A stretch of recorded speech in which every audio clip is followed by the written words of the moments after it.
Thanksgiving is one of the longest standing traditional holidays in America. Unfortunately, these days it feels more like a polite tradition we keep up with rather than a serious reminder of who God is and what He's done. But traditions like Thanksgiving really do matter. They tie one generation's identity to the next, and they carry the reason and the responsibility behind giving thanks. Thanksgiving is far more than good manners. It's a timeline. It's a spiritual posture that helps reveal the presence of God in our life and at the same time expose our misguided efforts to credit ourselves or others for the blessings, however few or many, that we have. And few stories reveal this better than the story of Jonah. When God told Jonah to go to Nineveh and preach, Jonah had no interest in obeying. He despised the Ninevites and he wanted nothing to do with God's will if it meant that he had to do something that he didn't want to do. So Jonah ran.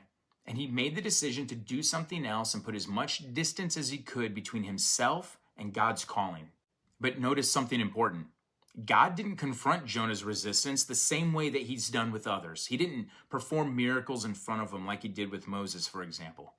Instead, God essentially said to Jonah, okay, you can't run from me, but if you don't want to heed my calling and run toward me, I'll give you exactly what you want.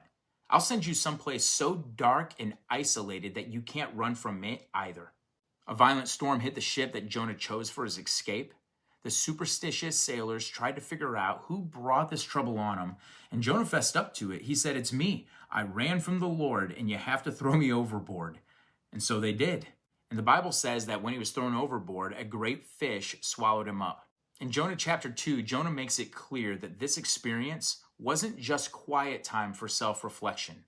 He describes weeds being wrapped around his head, and you can just imagine the burning sensation all over his body and the utter darkness as his skin is now decaying from the digestive fluid that he's soaking in. Jonah referred to this place that he found himself in as the belly of hell. He said God cast him into the deep and that waves passed over him. Jonah knew exactly where he was, and he knew that he couldn't fight it. He couldn't negotiate with it. He couldn't entertain thoughts of, this too shall pass. Jonah knew he was trapped. But then Jonah cried out to God, not as part of his daily prayer routine, but because of his affliction. And how many times do we do the same thing?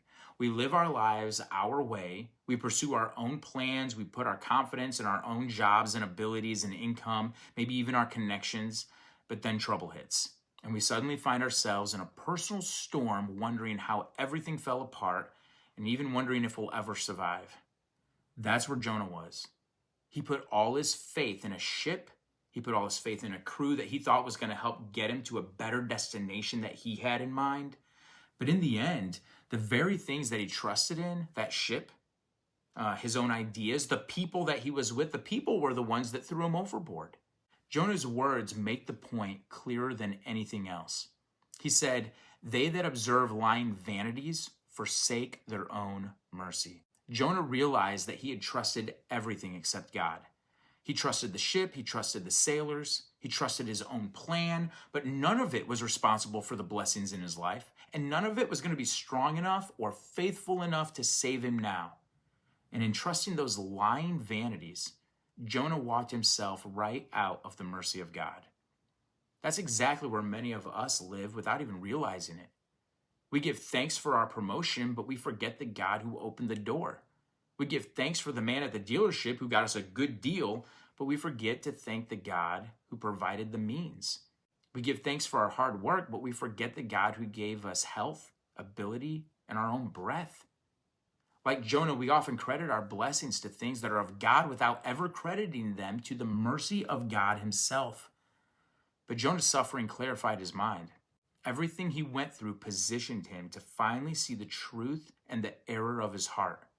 And when Jonah cried out, he remembered how God had rescued him in times past. And for those previous rescuings, he offered God a sacrifice of thanksgiving.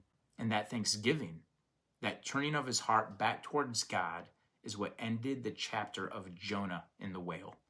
God delivered Jonah from the very place he called the belly of hell. Traditions are important. They matter.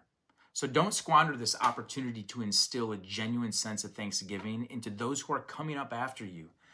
What an opportunity to live in a country that's made a tradition out of the act of giving thanks.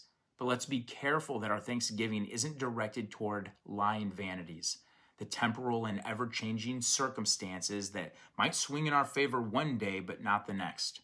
Let's instead give all of our thanks and gratitude to God, and in so doing, help ourselves to the mercy of our Creator, who is faithful to deliver us from the belly of whatever hell we find ourselves in.